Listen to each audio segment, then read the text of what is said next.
LeBron James continues to amaze. We're going to talk about his goatness on today's House of Takes, plus some thoughts on the upcoming National Basketball Association basketball tournament. The hunt for the cup is about to begin on Friday. I've got all of that and a whole lot more coming up on this episode of the House of Takes pod. As always, I'm Dave DeBog, coming to you live and on tape from the heart of the Silicon Valley. So we begin today talking about what LeBron James has done and accomplished so far in his 21st season in the National Basketball Association. Now, for those of you out there that are new to the House of Takes and new to Dave DeBach, I should tell you that if you asked me even 24 months ago who the greatest basketball player of all time was, I would have said hands down it's Michael Jordan. But as I see LeBron James towards the end of his career, I begin to wonder if I am right about that. Look, LeBron James has been nothing but short of spectacular the last 24 months. I know that he took the Lakers all the way to the Western Conference Finals last year in the well-documented 2-10 start. And then we start talking about all the moves that were made to improve the team at the NBA trading deadline last year. And I like to remind everybody out there that they did bring in a terrible Malik Beasley as part of that. Look, maybe the Lakers would have been able to take down the Denver Nuggets last year if they had gotten somebody other than Malik Beasley towards the end of that trading deadline. Sure, the moves they made did pan out, but the Malik Beasley one didn't, and nobody ever really talks about that. But as for LeBron James's goatness, he really just continues to amaze, because when you look at how he's played so far this particular season, and it's 21, 21, 27, 19, and 35. 29 minutes, 35 minutes, 39 minutes, 33 minutes, and 42 minutes in their overtime victory over the Los Angeles Clippers, who had James Harden sitting there on the bench. Hey, get used to that, Clipper fan. Harden certainly, and I'm not wishing this on him, but certainly will have some injuries along the way. That being said, LeBron James wanted to play 42 minutes last night. LeBron James wanted the Los Angeles Lakers to win. The Los Angeles Clippers, in their defense, Paul George and Kawhi Leonard absolutely showed up as well. They didn't want to lose. Of course, they didn't want to lose, but they actually played big minutes as well. Look, it is great to see in the association at the start of the season these teams actually caring about what happens in October and November, which probably has something to do with our second topic of the day, which is going to be the NBA in-season tournament, the hunt for the cup, as I like to call it. We'll talk about that in a minute. But as for LeBron James, when you think about his career, and sure, he doesn't have the 6 trophies that Michael Jordan has. He's gone to more NBA finals than Michael Jordan did. He did play on a variety of different teams. Jordan, for the most part, played his entire career with the Chicago Bulls. You can't really talk about the Washington Wizards years, can you? He was done at that point and didn't take care of his body and mind the way LeBron James has throughout his career. Look, the business of LeBron James is a 24-hour, 360, plus days a year thing.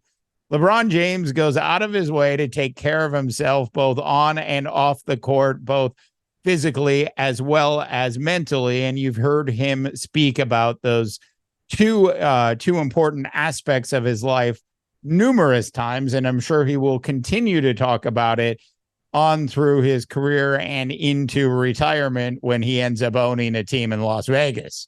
Look, LeBron James has gotten better with time in a similar fashion to the way Tom Brady did.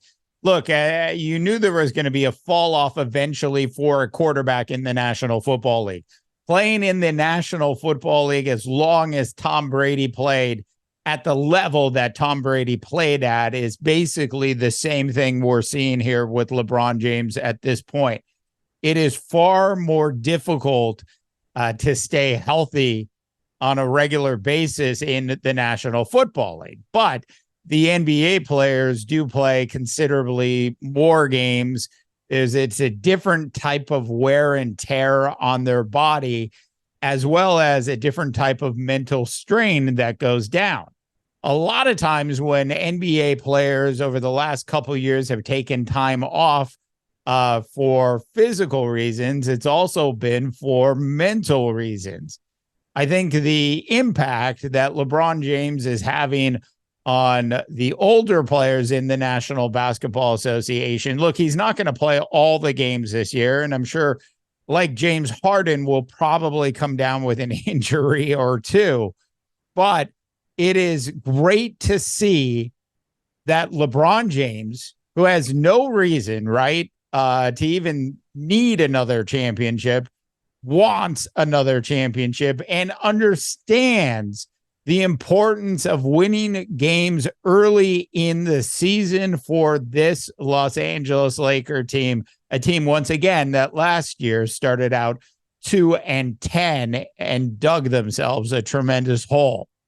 Tell me what you think, North America. I want to hear your opinions on LeBron James. As for the National Basketball Association in-game or in-season tournament, the hunt for the cup, as I like to call it, that tips off officially on Friday night. And you really have to give it to the National Basketball Association for finally getting this done. Now, they had threatened to do this for probably about 3 years prior to it actually finally getting approved and getting put into action.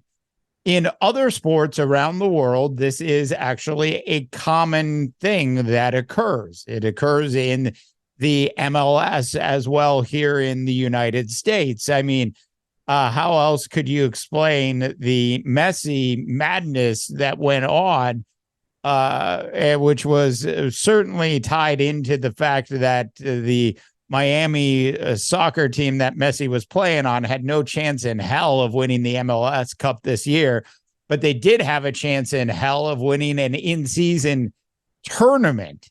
So a lot of buzz and additional buzz was created for the MSL around that, and it created all sorts of offshoots for the MSL growth, which is continuing to grow at a really nice clip in the U.S. As for the NBA in-season tournament, the NBA is, as you know, going to do a fantastic job. When I think of the National Football League and I think of the National Basketball Associations, I don't think of those companies, so to speak, in terms of sports. Yes, football is football and it's played in the NFL, and basketball is basketball and it's played in the NBA. But I think of both of those entities, the NFL and the NBA, as two of the great brands that we have in the world today. The National Football League has become extremely great at branding itself around the globe. The NBA is equally, if not better than the NFL is, at branding itself around the world. Both of these companies, so to speak, are basically just really well-run brands. And when you think about what the National Basketball Association is doing here with this in-season tournament, it is adding more interest in its brand globally. It is providing a whole new way for people, not just in North America, but people across the globe to be interested in its brand during November, December, and January, which are generally dominated, at least in North America, by both college football and the National Football League. It is an absolutely brilliant marketing strategy by the commissioner and the rest of the National Basketball Association. They've taken it so far as to have special city edition jerseys for the teams to wear, but they took it even further than that. And you'll see this starting on Friday. The courts are all different. So when you're playing in the in-season tournament, you're going to be playing on an in-season tournament specific court, which of course has a big NBA cup in the middle of the court.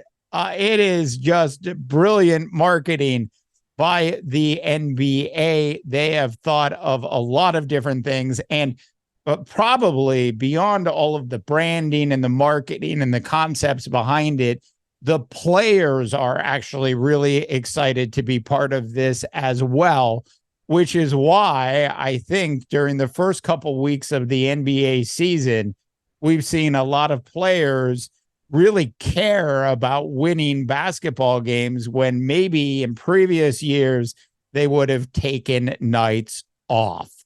All right, that is it for today's episode of the House of Takes pod. If you haven't had a chance to subscribe yet and or like this video, please go ahead and do so. And of course, drop in your comments. For the House of Takes pod, I'm Dave DeBaugh, wishing you all a tremendous rest of your sports viewing week.